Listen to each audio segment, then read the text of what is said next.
国际消息来看，美国国务卿布林肯和中国国家副主席韩正伫咧联合国大会场边会谈，内容关注美中的关系，引起各界关注。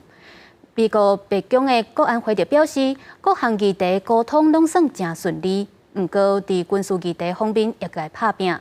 咱外交部嘛表示，会密切关注美中的互动，卖加强台美的伙伴关系。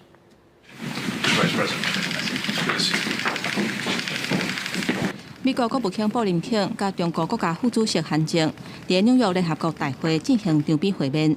这是8礼拜苏利文甲王毅伫马耳他会谈了后，美中高层1礼拜来各一届会面，两个人拢讲到美中关系对全球的重要性。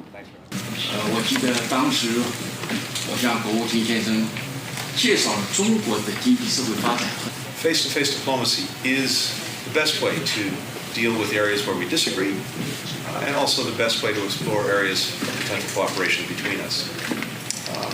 The world expects us to responsibly manage our relationship. The United States is committed to doing just that. 美中最近积极恢复沟通的管道，互看做是为年底拜习会铺路。不过，布林肯甲韩正谈话当中拢无明确讲到。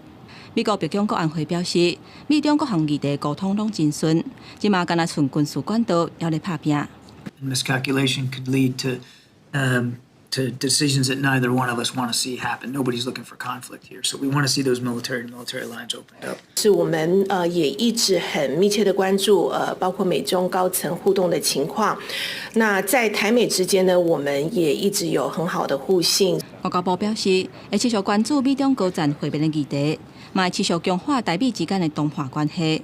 对中国外交部讲，台湾是中国领土的一部分，无存在海角中线。